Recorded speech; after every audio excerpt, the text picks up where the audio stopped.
Hola y bienvenidos, damas y caballeros. Es un placer darles la bienvenida a este seminario web en directo llamado Componentes clave en el tratamiento de la pubertad precoz central.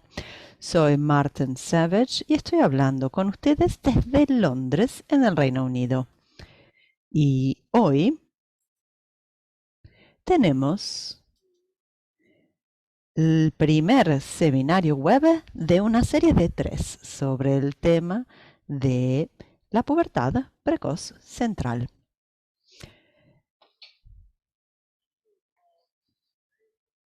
El título del webinario del día de hoy es el conocimiento sobre la pubertad precoz central dentro del rango de variaciones de crecimiento y de pubertad en la práctica endocrina pediátrica. Bueno, los trastornos del crecimiento y la pubertad son muy comunes y es nuestra responsabilidad como endocrinólogos pediátricos poder identificar la pubertad precoz central, que es una anormalidad y que frecuentemente necesita ser tratada, y diferenciarla de una amplia variedad de variaciones que son normales que vemos en la práctica diaria de la endocrinología. Es mi privilegio estar moderando la sesión de hoy. Esta es mi declaración de conflictos de intereses. Y nuestra oradora del día de hoy es la doctora Sasha Howard. Es un placer darle la bienvenida, doctora Howard. Ella es una experta en pubertad. Ha trabajado en el tema de genética de la pubertad y está basada en el Hospital Queen Mary University de Londres. Como verán, está muy bien calificada para hablarnos hoy sobre este tema. Tenemos un comité internacional que está apoyando esta serie de webinarios. Podemos ver a Jeff Bolton de la Fundación The Child Growth, Mohamed Yassid Hialaludad, María Craig y María Carolina Salerno, que representa la Sociedad Italiana de Endocrinología Pediátrica y Diabetes. Y también tenemos al doctor Hernández, la doctora Hernández, al doctor Calzada y de la Sociedad de Endocrinología Pediátrica, Ana Elena Chiesa y Tabitha Randel. Apreciamos mucho el apoyo en esta serie. Estas entonces son las partnerships, las sociedades que se han establecido para apoyar este evento educativo. Y al final de este evento, bueno, esto es posible gracias a los patrocinios que nos da Ipsen Pharma. Estamos muy agradecidos por haberse inscrito en este webinario. Actualmente tenemos a 286 participantes de 45 países. Les damos la bienvenida a todos y es un placer poder compartir este tiempo con ustedes. Los objetivos de aprendizaje para el día de hoy son entonces reconocer el momento y los componentes del desarrollo puberal normal y sus variantes, y describir las características clínicas causadas por la activación precoz del eje hipotalámico hipofisario gonadal.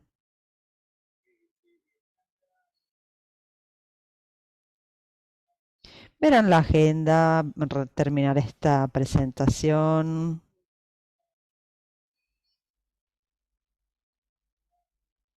Luego tendremos una discusión del panel y les rogamos nos envíen sus preguntas a través de las preguntas y respuestas, el icono que tienen abajo. Luego realizaremos una encuesta y terminaremos con unos comentarios de clausura.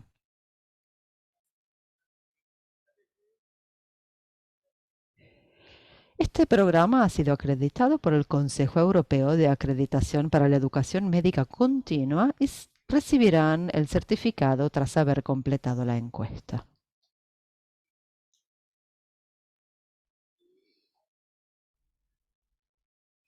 Estos son los certificados que van a recibir por correo electrónico de Medea, los organizadores. Tenemos disponible la interpretación simultánea, por lo que pueden elegir si quieren escuchar la presentación en inglés o en español.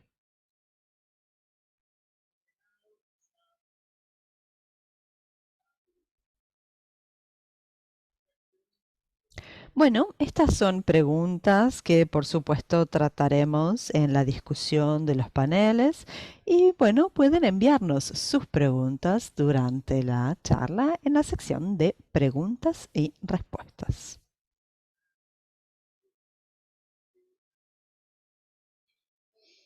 Habrá una encuesta previa al seminario y una después del seminario. Creo que son unas 5 preguntas que voy a leerles. Entonces, si pudiésemos ver las por favor. La primera pregunta es, voy a darles 10 segundos para responder esto. Puedo ver la primera. Bueno, dice, el primer signo verdadero de la pubertad en las niñas es A, desarrollo del botón mamario, B, vello axilar o C, primera menstruación.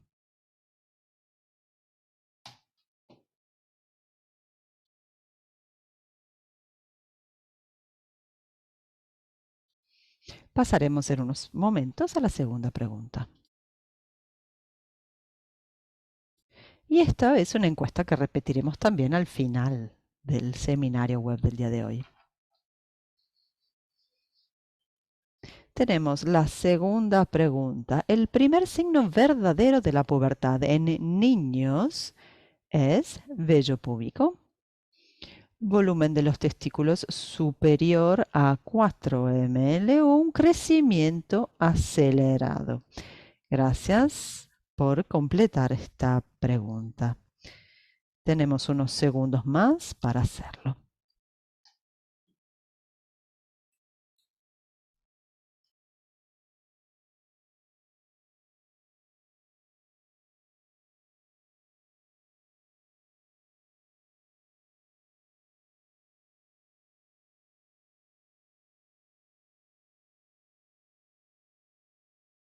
Y así pasamos a la tercera pregunta.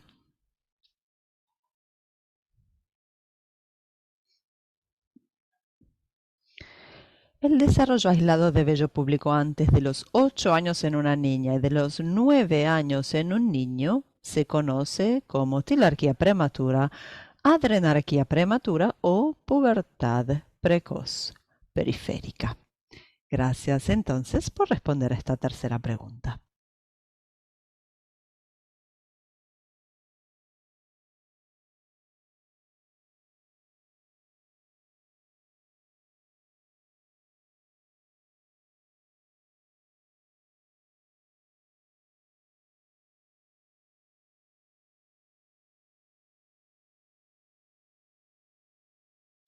Bueno, esto es para mostrarnos qué tan seguros se sienten en el reconocer el momento y los componentes del desarrollo puberal normal y sus variantes.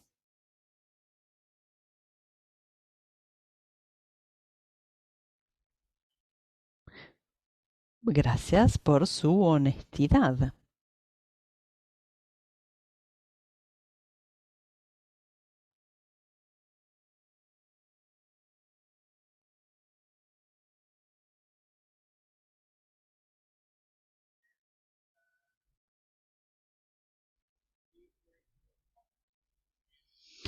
Entonces, por favor, califiquen su competencia para describir las características clínicas causadas por la activación precoz del eje hipotalámico hipoficiario gonadal.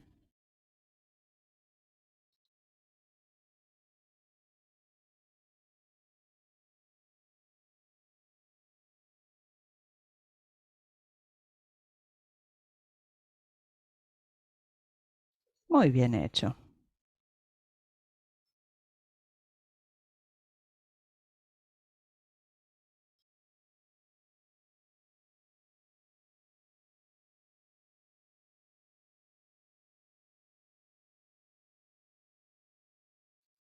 Bueno, voy a cerrar. Ok. Entonces, para mí ahora es un enorme placer presentarles a Sasha Howard, quien nos va a hablar sobre el conocimiento de la pubertad precoz central dentro del rango de variaciones del crecimiento y la pubertad en la práctica endocrina pediátrica. Muchas gracias, Sasha. Muchas gracias, Martin, por habernos invitado. Es un placer estar acá y voy a comenzar así con mi charla. No tengo conflictos de intereses relevantes a declarar. El profesor Savage gentilmente ya ha mostrado los objetivos de aprendizaje, así que para comenzar, en el eje hipotalámico hipofisario gonadal es realmente fabuloso, es mi preferido porque está activo en 3 periodos diferentes de la vida humana. Y el primero es en la vida fetal, in útero. Es altamente activo, es importante para el desarrollo correcto de los genitales internos. Luego tenemos, tras el nacimiento, el periodo que llamamos mini pubertad. Acá el eje está altamente activo y hemos comprendido cada vez más con los años que este periodo de mini pubertad también es vital para el desarrollo reproductivo. Lo que sucede acá es que los testículos y los ovarios vienen desarrollados para poder responder a los estímulos que resuben en la pubertad. Como saben, hay un periodo de quiescencia, se queda muy quieto, digamos, muy tranquilo durante la niñez y no se pueden medir las hormonas de pubertad en una prueba hemática durante este periodo. Luego, durante la pubertad, se vuelve a encender por tercera vez en un modo que voy a describir hoy. Luego, el eje sigue estando activo durante la vida adulta. El driver principal es la hormona que se libera del hipotálamo y esto viene liberado del hipotálamo, actúa en las glándulas pituitarias para poder estimular las gonadotropias que pueden así tener la hormona LH y la hormona folículo estimulante FSH. Luego actúan en los testículos para poder desarrollarlo aún más. Las gónadas y los testículos en los hombres y en las mujeres estradiol, progesterón, y hay un feedback negativo de las gónadas al hipotálamo, a la pituitaria, y también en las mujeres y después de la pubertad hay un feedback positivo para permitir la ovulación. Entonces voy a entrar en esto en detalle, pero como introducción, pensemos en los niños. Las características clínicas de la pubertad son el agrandamiento testicular, el crecimiento genital. Más tarde tenemos como evento más tardío la espermatogénesis, la posibilidad de hacer esperma, y combinado con el esqueleto, la musculatura y la maduración del cerebro y de los ejes emocionales. Y en las niñas es muy similar, sucede en paralelo. Tenemos el desarrollo mamario, que es el primer signo de pubertad, con un crecimiento ovárico interno, un crecimiento uterino, y como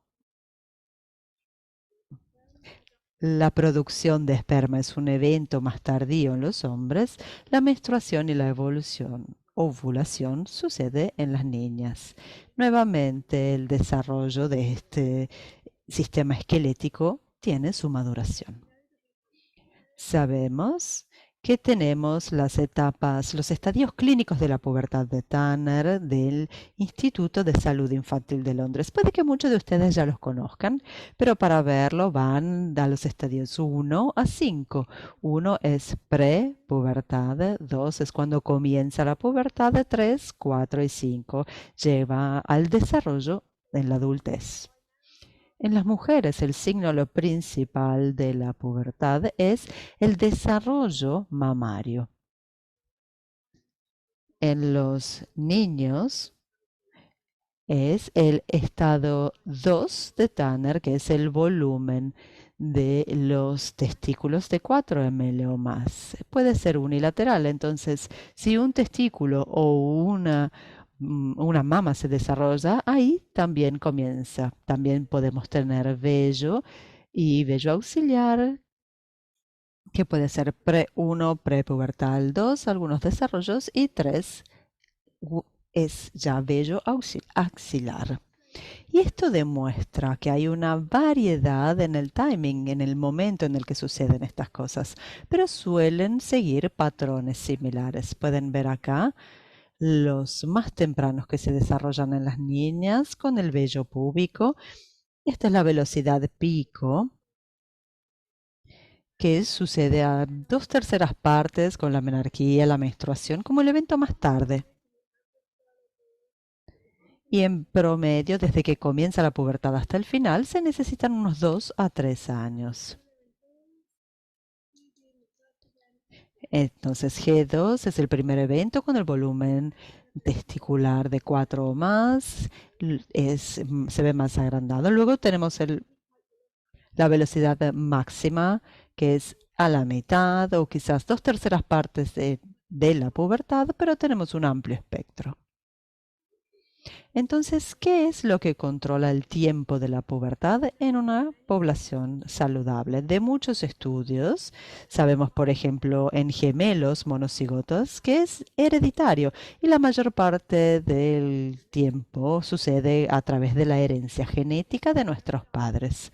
Hay estudios muy grandes revisados por pares. Uno es del estudio de asociación de los genomas de más o menos unas 400 mujeres mirando la edad de la menarquía. Identificaron unos 400 cambios genéticos que son comunes en la población saludable, que están asociados con el tiempo y la edad de la menarquía. Y si los ponemos todos juntos, son el 25% de la heredibilidad estimada, lo que sugiere que de estas variantes genéticas hay un bajo impacto en la población general. Por supuesto, aunque la genética sea importante, no lo es todo.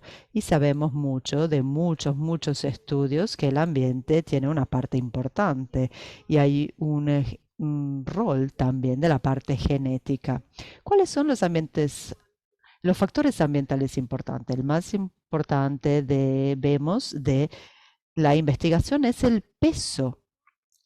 Este es un estudio de hace unos 20 años ya, pero es importante sobre cómo el subir de peso durante este periodo de entre la edad de 2 y 8. Lo que este estudio nos muestra es que para cada aumento en unidad de IMC, por ejemplo, de 14 a 15 o de 15 a 16, hay un inicio, una aparición de pubertad que se acelera de un mes. Y estos suelen ser más altos al principio de la niñez, pero luego ganan menos altura durante la adolescencia porque ya han crecido antes debido al aumento como al tener la hormona de crecimiento. Este es un estudio similar de Chile que ilustra nuevamente la diferencia entre niños obesos, normopeso, con una diferencia de 1 año y medio desde la aparición de la pubertad entre estos dos grupos. Mientras que la influencia de la nutrición y del peso sean muy importantes, sabemos que no lo es todo con respecto al efecto ambiental. Y ha habido una enorme cantidad de trabajo resumido por esta revisión sobre las sustancias químicas que alteran las sustancias endocrinas. Estos son químicos que podríamos ver todos los días. Por ejemplo, la exposición a los plásticos, a los fertilizantes que pueden estar incluso en nuestros alimentos. Y ha habido un gran número de estudios, tanto en roedores como en datos humanos, que sugieren que estos químicos tienen un efecto particularmente en la infancia e in útero que afecta el desarrollo del GHG. Y cuando miramos los modelos animales, algunos tienen un efecto muy similar.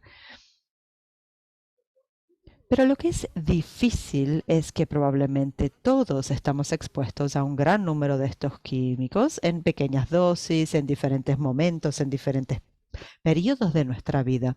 Entonces es difícil ver exactamente cuál es el rol diferencial de esto y hay mucho más trabajo que se sigue haciendo, pero sin dudas este es un tema fascinante.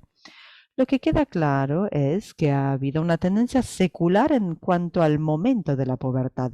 Si miramos desde la Segunda Guerra Mundial, las niñas comenzaban B2 y los niños, ha habido una reducción en la edad y esto lo podemos ver en muchos países diferentes. Más probablemente en estos primeros 15 años era debido a la nutrición, donde se había mejorado la nutrición y más o menos a partir de los 1990 empezamos a ver el efecto de demasiada nutrición, obesidad, sobrepeso entrelazada, como mencionaba antes, con los químicos. Pero también hay referencia a los estudios de impactos de otras características, como el impacto de la adopción o el rechazo durante la época de la pubertad, pero en una población el normal, lo más grande que cambia acá es el peso. Entonces, con respecto al momento de la pubertad, el inicio tiene esto y luego vemos una distribución normal.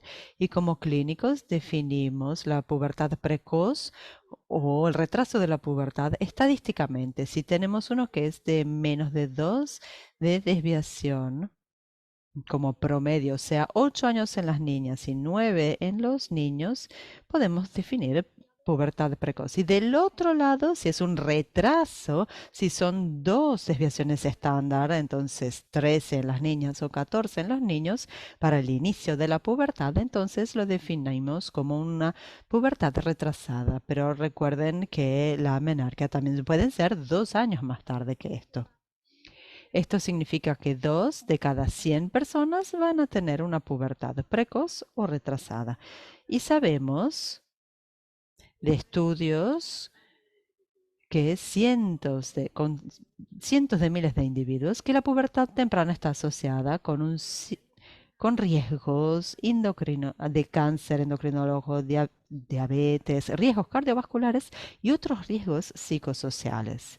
Mientras que la pubertad retrasada tiene características similares, en particular si no vienen tratadas.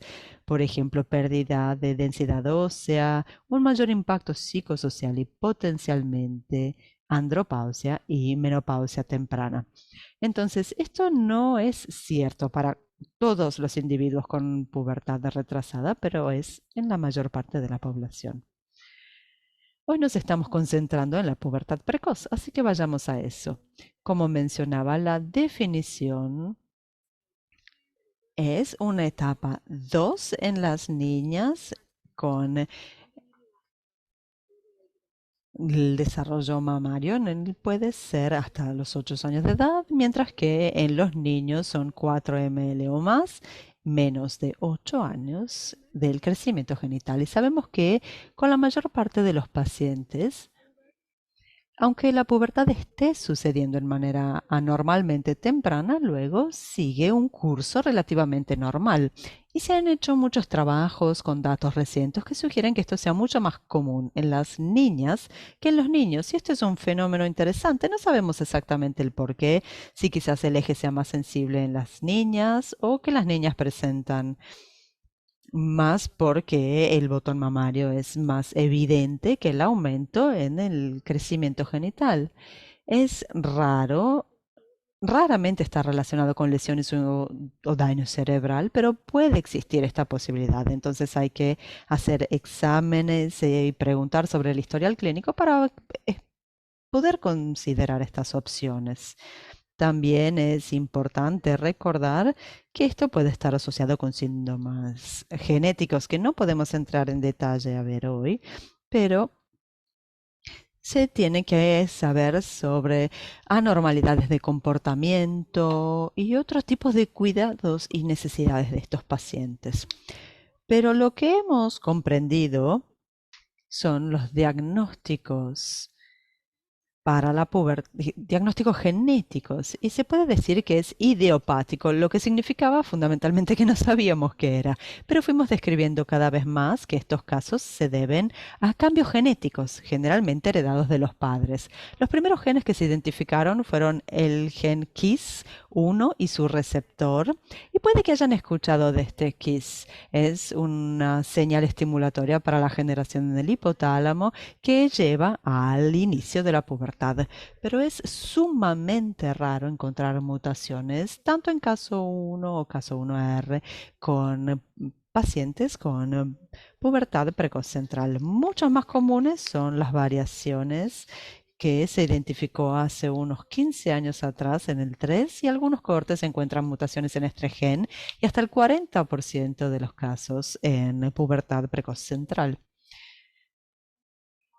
Esto actúa como un inhibidor del eje central. Entonces, si tenemos una mutación que lleva a una pérdida o reducción de la función, esto luego permite el inicio de la pubertad en una edad más temprana. Suelen ser más o menos 6 o 7 en la edad de estos niños cuando entran en la pubertad. Otro gen identificado es el DLK1, que es mucho más raro. Pero desde el punto de vista clínico es importante ver que si el paciente tiene una variante del DLK1, tenemos que hacer un screening para ver si hay cambios metabólicos, porque se ha observado que estos pacientes suelen tener o insensibilidad a la insulina.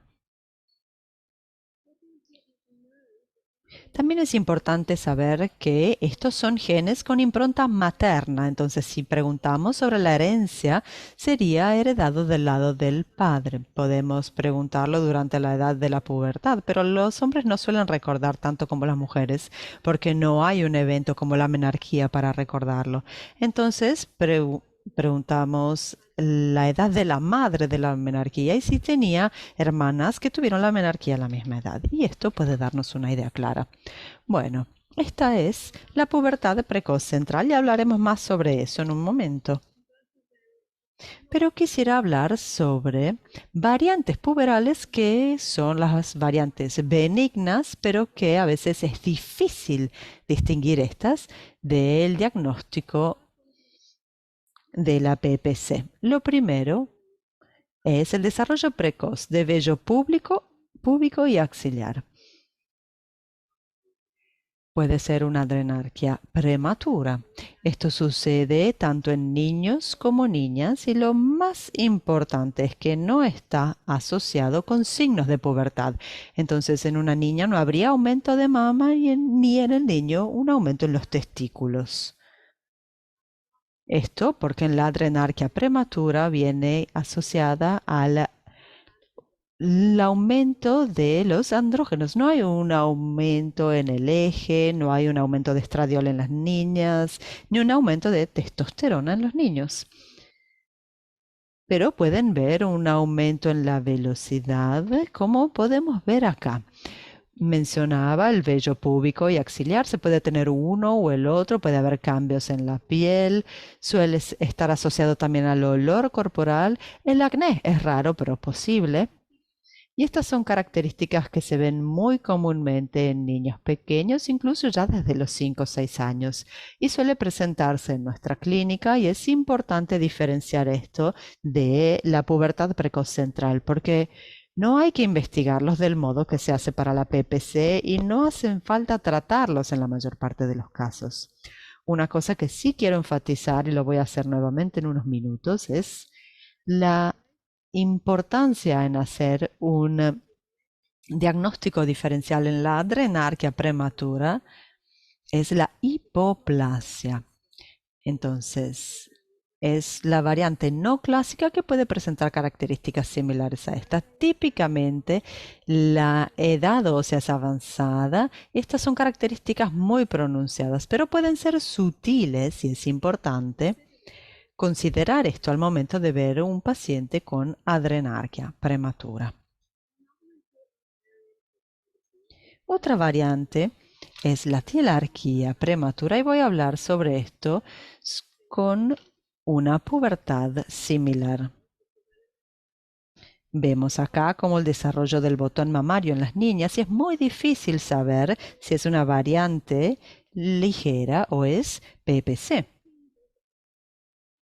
Generalmente no se obtienen los cambios químicos de la PPC y típicamente progresa lentamente, no 2 o 3 años después del desarrollo, sino 5 años después del desarrollo. Entonces va a tener una menarquía en la edad normal y no hace falta intervenir, pero sí es necesario evaluarlos y seguir a estos niños. Entonces, mirando las características que nos van a ayudar a diferenciar de la PPC de la telarquía prematura. Es importante quizás pensar que pueda ser como algo que sigue la mini pubertad. El eje está activo, va a haber un aumento en estradiol, típicamente con un FSH alto, sin un LH alto, o al menos el FSH va a ser más elevado que el LH. Y esto puede llevar a ese desarrollo de brote del botón mamario. Puede que lo veamos en niñas de hasta 2 o 3, pero en algunos niños esto persiste y puede que lo presenten a los 5 o a los 6 años con este desarrollo aislado del botón mamario. Suele ser no progresivo, no progresan hasta el estadio 3 o 4 de Tanner, pero como decíamos, suelen ser alta la FSH si hacemos una prueba, incluso con una prueba basal en la clínica. O si damos el protocolo de estimulación de GNHR. Van a haber un aumento en FSH, pero no en LH. Adicionalmente, el crecimiento será normal. No van a tener una edad ósea particularmente avanzada, pero si hacemos un ultrasonido de la pelvis para ver el útero, la telarquía aislada va a ser bastante típico, con un pequeño tamaño, pero también la forma va a ser tubular, como un tubo largo. Esto estará en contraste si tenemos a PPC. Si hacemos estas investigaciones en un niño con pubertad precoz central, la edad ósea será avanzada, al menos 1 año, incluso 2 o incluso más. Y si ha habido un desarrollo de pubertad precoz central, van a haber cambios en el útero, porque el útero va a estar respondiendo al estradiol que está circulando, y entonces el útero se va a agrandar y en vez de ser tubular va a volverse cónico con un diámetro mayor y una cervix más corta, y el endometrio también. Entonces puede ser muy útil distinguir todo esto porque la telarquía prematura no requiere tratamiento, no lleva menarquía temprana, mientras que la pubertad central precoz central, no lo vamos a explicar todo ahora, tendremos otros 2 seminarios más sobre cómo tratar y cuándo, pero al menos consideraríamos el tratamiento en los niños con pubertad precoz central. Voy a mencionarlo brevemente porque es sumamente raro en esta pubertad precoz periférica. Se pueden tener estas variantes que suelen ser benignas, pero voy a mencionarlo porque es importante considerarlo y diagnosticarlo. La pubertad precoz periférica, el estrógeno en las mujeres y no viene producido por la pituitaria. Tenemos un FSH bajo y vamos a tener un feedback negativo y suprimirlos, por lo que puede que no sean detectables, mientras que la testosterona y el estradiol vienen producidos o por la gónada o por la glándula adrenal, llevando a la producción andrógena o de una fuente exógena. McCune-Albright es un síndrome que consideramos con la pubertad precoz periférica y enfatizo, es sumamente raro, pero es algo a considerar, en particular si tiene características como vemos acá, cardinales, fibrodisplasia y estos parches de café con leche que son bastante regulares, conocidos como la costa de Maine, porque el estado de Maine tiene estos bordes así tan irregulares. Es una condición en mosaico. Entonces, no todas las células del cuerpo van a tener la mutación, pero sucede después de que se forman los postcigóticos. La mutación es el gen GNAS1 y si la mutación se realiza en el ovario, va a llevar al receptor LH en las células ováricas que serán activas, o sea, encendidas y lleva a la producción de estradiol. Típicamente estos niños tienen una pubertad realmente precoz, 2 o 3 años, y necesitan una gestión muy particular en un centro. Por favor, no se vean aterrorizados por la complejidad de este diagrama. Bueno, es simplemente un resumen. Esto es el desarrollo precoz de los senos en las niñas. Esto es lo que utilizamos en nuestro centro, pero veremos también otros diagramas de flujo. Para resumir lo que mencionaba, el desarrollo mamario precoz en las niñas, van a pensarlo durante los signos de pubertad, como la edad ósea y la alta velocidad. Si todo bien, está bien y no hay signos de pubertad y la niña es muy pequeña, 1 o 2 años de edad, probablemente sea telarquía prematura y hay que monitorearlo. Si el niño es un poquito más grande, se puede considerar hacer la prueba que discutíamos. Ultrasonido pélvico para ver el tamaño del útero, medida de las gonadotrofinas y del estradiol que pueden ser basales, perdón, o pueden ser pruebas de estimulación. Y si esto resulta bien, podemos también evaluar la telarquía prematura y continuar.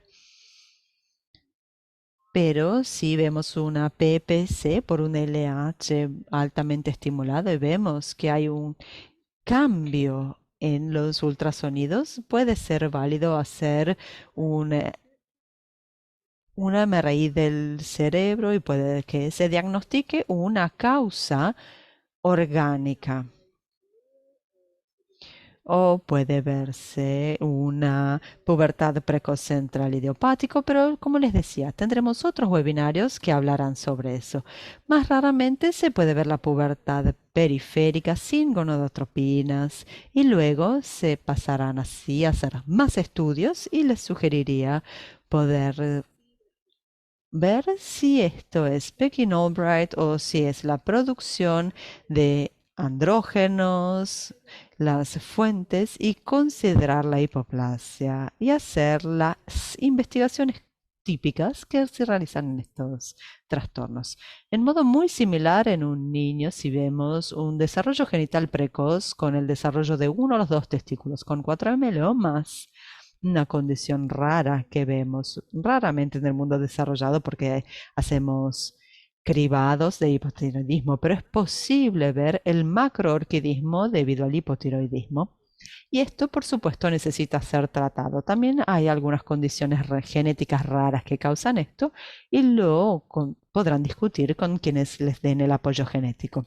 Pero si encuentran la imagen clásica de testículos agrandados bilateralmente, alta gonadotropina, y van a hacer las pruebas para diagnosticar o excluir la pubertad precoz central. La literatura nos dice que los niños con PPC van a encontrar muy comúnmente lesiones en el 75-80% de los casos, pero la literatura más reciente sugiere que esto está muy exagerado con respecto a los porcentaje sí, que sería más un 10%. Igualmente, les recomendaría hacer la resonancia magnética. Por supuesto, si es idiopático, esporádico, si es PPC, ahí se trata. Más raramente, si tenemos testículos agrandados en manera unilateral o bilateral con gonadotropinas, tendríamos que hacer más investigaciones con el centro genético para ver si hay producción de testosterona o HCG de un tumor en un testículo o en sitios ectópicos o CAH.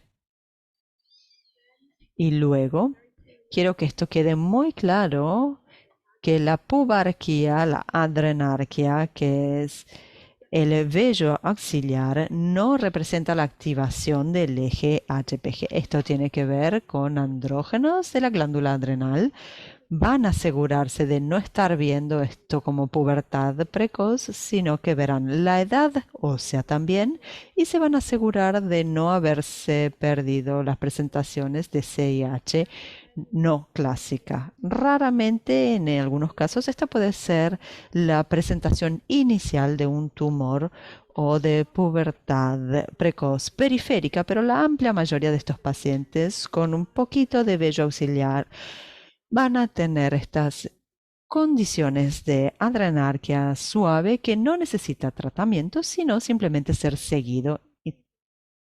Entonces, en conclusión, quisiera que quedara claro que la pubertad no es solamente la activación por supuesto, es muy importante como lo definimos. Tenemos el eje hipotálamo hipofisario gonadal, también los andrógenos de la corteza suprarrenal, que puede suceder con esto que describía como la adrenarquia. Y también muy importante, tenemos un enlace muy unido entre la adolescencia y un acceso es el crecimiento impulsado por el eje somatotrófico. Este es el volumen testicular que pensó Andrea Prader y esto es algo típico de los hombres cuando logran el volumen de 10 ml y la velocidad de pica máxima suele ser más o menos 15 ml. Podemos ver y muchos verán, esta velocidad de pico es más tarde y más alta en niños y este es el motivo por el que típicamente un hombre tendrá unos centímetros más que las mujeres, porque las mujeres crecen más rápidamente pero en menos tiempo, mientras que las mujeres clínicamente menarqueadas puede que piensen cuánto más pueden crecer, pueden ser 5 centímetros después de la menarquía, pero esto por supuesto puede ser una amplia variedad entre 2 a 10 centímetros. Entonces, para la pubertad precoz tenemos que pensar la velocidad y la edad, o sea, puede ser normal o aumentada, y uno tiene que estar alerta de variantes patológicas, ya sean de pubertad central o periférica, que pueden ser por causas andrógenas o de estrógeno o testosterona. Entonces los mensajes para llevarnos son que tenemos que recordar que en la población saludable la pubertad es un momento variable y los factores genéticos y ambientales influyen en el momento del inicio de la pubertad. Y no es solo el eje hipotalámico hipofisario gonadal, sino también suprarrenal y de crecimiento que tienen un rol importante. Y es por eso que el desafío clínico es distinguir las variantes benignas de la pubertad de aquellos trastornos que pueden ser significativos, patológicos y que necesiten una profunda investigación y tratamiento. Gracias por la atención y entonces, bueno, tendremos algunas discusiones con más preguntas. Muchísimas gracias, Sasha. Una hermosa charla, muy instructiva, muy orientada a la parte clínica y sumamente útil. Tenemos muchas preguntas.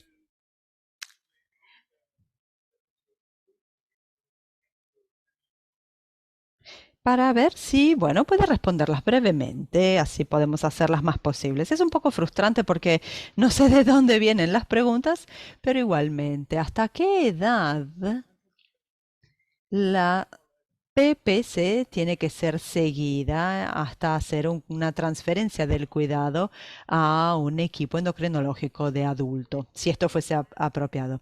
Pregunta excelente. Sé que van a tener, vamos a hacer webinarios sobre el tratamiento, pero es importante saber que no tenemos que hacer el tratamiento y luego dejar a los niños. Tenemos que seguir a estos niños y niñas para asegurarnos de que las niñas lleguen a la menarquía, que tengan menstruaciones regulares, porque la PPC está asociada con dificultades, con amenorragia, con PCOS y fenotipos PCOS con las niñas en sobrepeso, resistencia a la insulina, anormalidades lipídicas. Entonces es importante hablar con los pacientes sobre eso y asegurarnos de que estén siendo bien monitoreados. No solo hacer la transición de estas niñas a cuidado adulto hasta que no tengan el fenotipo particular, pero lo podemos hacer durante algunos años hasta después de haber tenido la menarquía. Gracias. Necesitamos hacer estudios genéticos para las niñas diagnosticadas con PPC idiopático. ¿Es relevante para la terapia, para el pronóstico, etcétera? Bueno, varía si se puede hacer el estudio genético o no. En el Reino Unido no tenemos en nuestro Servicio Sanitario Nacional la posibilidad de hacerlo para la PPC. Espero que en el futuro exista un panel para esto, pero creo que varía en diferentes países europeos. Yo sugeriría que si está disponible, en particular si es algo familiar, si han hecho la pregunta y la mamá o el papá o los familiares han tenido pubertad temprana, esto sin dudas es útil. Y como decía, con las variantes de DL1 en el fenotipo, ahí tendríamos que estar mirando a esos niños y niñas particularmente para ver el eje de la insulina, la sensibilidad a la insulina. ¿Ok? ¿Qué factores crees sean responsables para el aumento de la PPC durante el COVID? Pregunta muy interesante. Se ha publicado muchos al respecto. Creo que puede ser muchos factores diversos. No creo que tenga que ver con el virus del COVID en sí. La evidencia no nos ha llevado a eso. Creo que sea la influencia del aumento en obesidad y sobrepeso en los niños después de la pandemia, con los niños encerrados en casa, con menos ejercicio físico. Y los datos del Reino Unido nos muestran un enorme problema con un cambio en el porcentaje de niños obesos o en sobrepeso. Habiendo dicho esto, hay un poco de conflicto en los datos en algunos estudios que sugieren que esto no sea todo. Y tenemos cosas como tiempo frente a las pantallas y seguramente en las ratas, si exponemos a las luces azules frente a iPads y tablets, es un momento el inicio de la pubertad también es diferente, entonces es importante ver cuánto tiempo de pantalla tienen los niños y también el impacto psicosocial, como mencionaba, para niños adoptados o que tienen dificultades en su crecimiento. Bueno, la pubertad es un periodo muy estresante para muchos niños. A veces hay telarquía prematura con avances en el crecimiento óseo sin cambios en los ultrasonidos y el crecimiento mamario puede estar en estadio 2. Entonces, ¿cómo se sigue a estas niñas? ¿Hay alguna pista que nos haga ofrecer un tratamiento o el otro? Bueno, es muy difícil para el propósito de una charla como esta. Creo que sea muy útil hacer una distinción muy clara entre los grupos diagnósticos, pero por supuesto es un espectro. Y en mi práctica, siguiendo lo que veo, suelo hacer investigaciones en mínimas y hago un monitoreo por un tiempo y si no hay nada, bueno, entonces puede que del otro lado, si hay una pubertad central precoz, es fácil saber qué haces. Los que están en el medio, bueno, son más difíciles y cuanto más desarrollo óseo haya y cuanto más avance y cuanto más investigación haría. Entonces tendría que ser basal y si el basal no es claro, ahí haría una prueba de estimulación para poder ver y distinguir si es una definición química de la pubertad, un aumento en LH más de 5 unidades internacionales y no haría un ultrasonido pélvico en todas las niñas con telarquía prematura, sino con quienes tienen desarrollo más avanzado.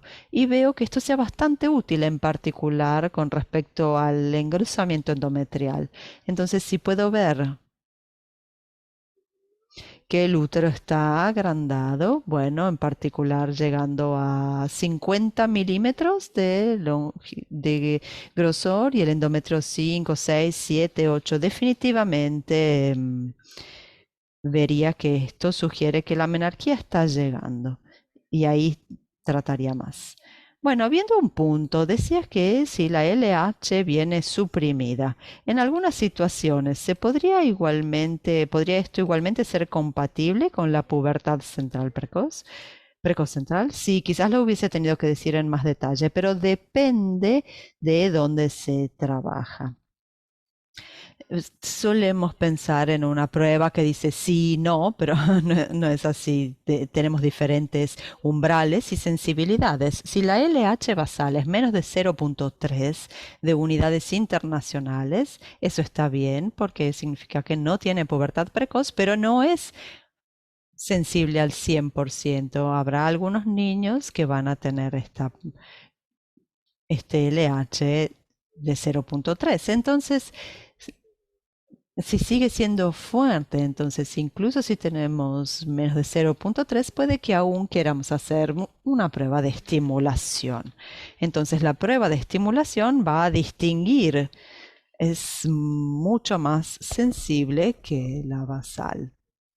Entonces, si la prueba de estimulación muestra que sigue por debajo de 5 unidades por litro, esto es óptimo. Bien, brillante. Y no siempre va a menos de 0,3. Puede ser menos de 1, lo que es, bueno, con una LH basal que es menos de 1. Muy bien, esto es muy útil. Realizan, realizan resonancias magnéticas.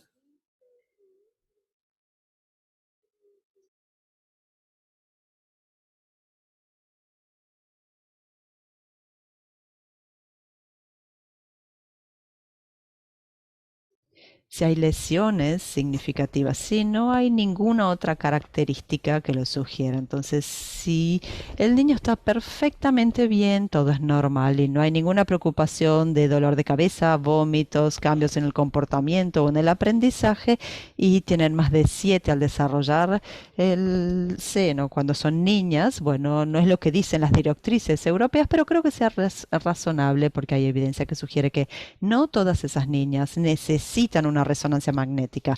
Sí lo haría en todos los niños de menos de 7 que tienen, cada niña de menos de 7 años de edad que tengan la pubertad precoz central.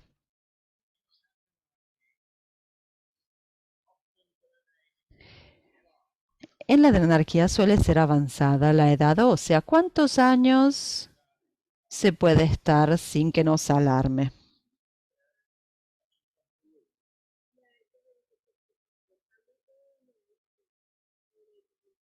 Todos sabemos que la edad ósea no es una prueba perfecta, varía. En nuestro centro tenemos TWA y puede que haya una discrepancia de 6 meses entre las dos pruebas a la misma edad biológica. Así que eso es lo primero a decir. Y la segunda cosa a decir es que no hay un umbral absoluto con el que esté totalmente segura o totalmente preocupada. Pero para intentar ayudar, diría que 1 año, 2 años máximo no es algo preocupante. Y si son 2 o 3 años, sí me preocuparía más.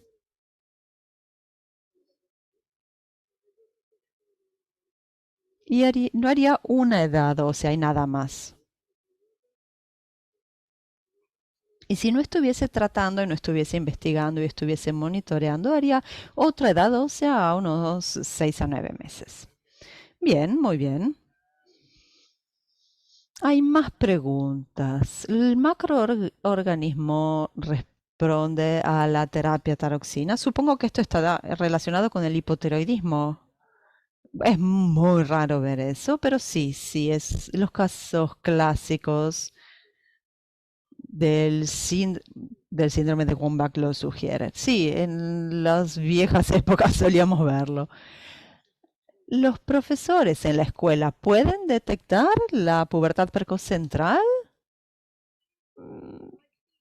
Mi sensación, no tengo literatura sobre esto, pero supongo que el comprender el momento de la pubertad no sea tan bueno para la gente. Y generalmente la gente no se da cuenta a menos que sea sumamente temprano.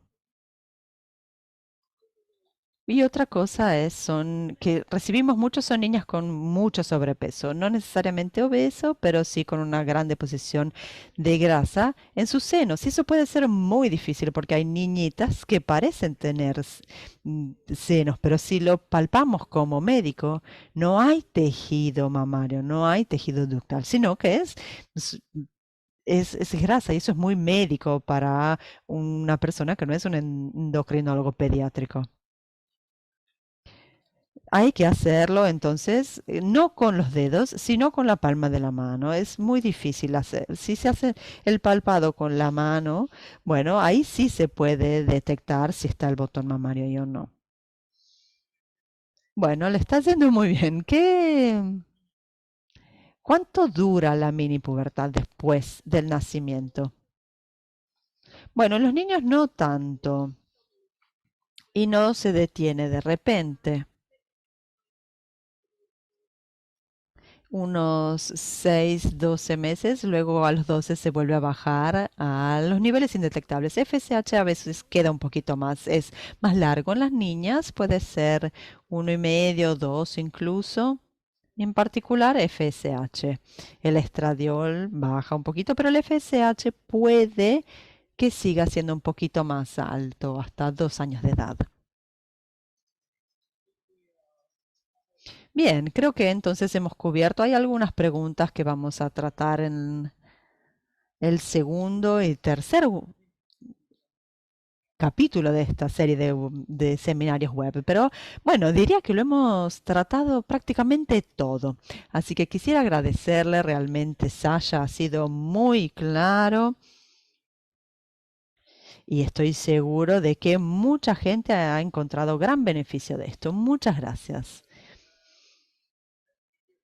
Bueno, entonces déjenme recordarles a todos los que están mirando que el segundo webinario es el 20 de octubre y se llamará Identificación temprana de los pacientes con pubertad precoz central que requieren terapia analógica de GNRH. Entonces habrá mayores explicaciones sobre la investigación y los niños que específicamente requieren terapia. Y el tercer webinario será el 9 de noviembre sobre la elección y la iniciación de la terapia de GNHRA para la pubertad precoz central con énfasis en la suministración de GNRHA a largo plazo. Muchas gracias. Estos son los certificados que recibirán. Les pedimos por favor que completen la encuesta post evento y una vez que lo hayan hecho van a recibir sus certificados por correo electrónico. La gente está escribiendo sus agradecimientos